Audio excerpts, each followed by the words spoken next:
옛날 어느 산골에 바보가 살고 있었습니다. 바보가 장가를 가서 처음 처가에 갔답니다. 장모가 딸 생각을 하여 이것저것 음식을 많이 차려내왔어요. 바보는 사양하지 않고 주는 대로 음식을 모두 먹고 집으로 돌아왔습니다. 바보 어머니는 아들이 행여나 처가에서 실수하지 않았을까 걱정이 컸습니다. 그래서 처가에서 무엇을 먹었는지, 주는 음식을 남기지 않고 다 먹었는지 물어보았어요.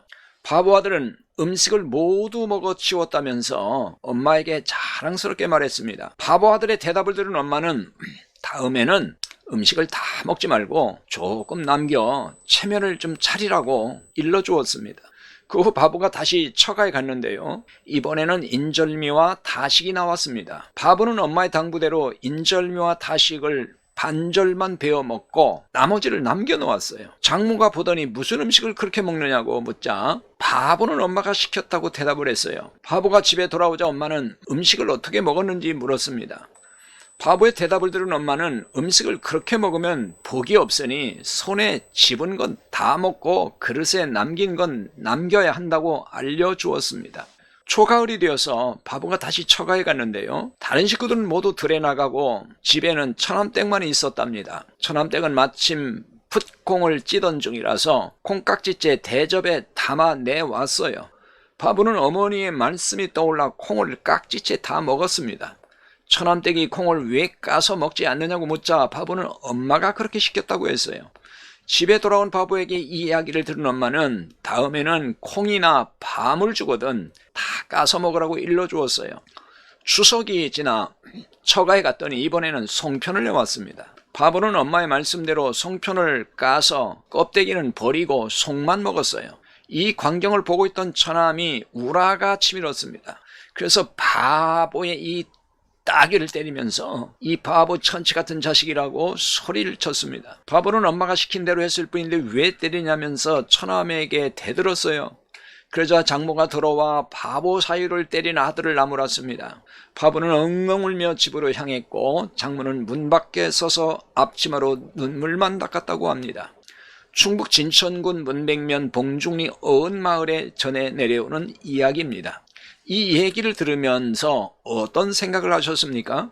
나는 바보가 아니라서 참 다행이야 라고 생각하셨다면 바보일지 모릅니다. 바보가 왜 바보인 줄 아십니까? 생각할 줄 모르면 바보입니다. 현대인들은 참 영리하고 영악합니다. 바보와는 전혀 상관없이 보이기도 하죠.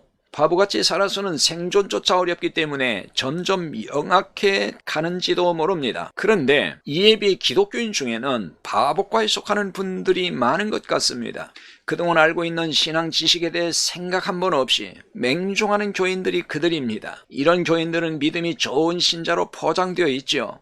그러니 이들을 보고 맹종하는 신자라거나 바보 같은 신자라고 결코 하지 않습니다. 예수님은 무조건 덮어놓고 믿으라고 강요하시는 분이 아닙니다. 신앙생활에서 중요한 이슈에 대해서는 언제나 생각을 물었습니다. 너의 생각이 어떠냐? 너는 어떻게 생각하느냐? 라고 질문하셨다고요. 복음서에 보면 그런 내용을 자주 발견할 수 있습니다. 예를 들어 마태복음 22장 42절에 보면은 너희는 그리스도에 대하여 어떻게 생각하느냐? 누구의 자손이냐? 라고 물으셨습니다. 바리새인들이 모였을 때 그들에게 예수님께서 질문하신 내용이에요. 이 질문은 당시 유대인들이 생각지 못한 것입니다. 유대인의 메시아에 관해 대해서 허를 찌른 질문이었어요. 그리스도에 대하여 어떻게 생각하느냐, 누구의 자손이냐는 질문에 금방 답을 했습니다. 다윗의 자손입니다 라고 말이죠. 맞는 말이죠. 하지만 예수님이 이 대답을 듣고 싶어 이 질문을 한 건 아닙니다. 그래서 그리스도는 누구의 자손이냐고 먼저 질문한 것이 아니란 말입니다.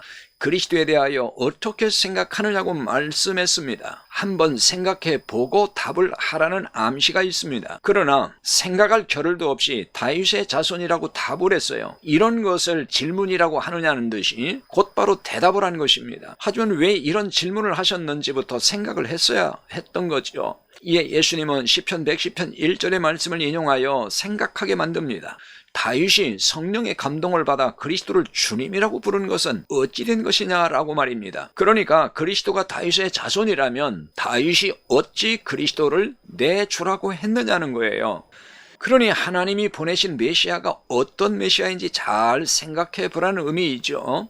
육신의 혈통으로는 다윗의 자손이지만 동시에 그 메시아는 하나님의 아들이라는 것입니다. 한국교회 성도 여러분, 맹신하고 맹종하지 마세요. 그동안 배운 성경의 내용이나 교리를 옳게 알고 믿고 있는지 살펴보시고 공부도 해야 합니다. 그동안 배운 것을 아무 생각 없이 믿고 행하고 있다면 바보 교인이 되고 맙니다. 무조건 믿으려 말고 생각하면서 믿어야만 할 것입니다.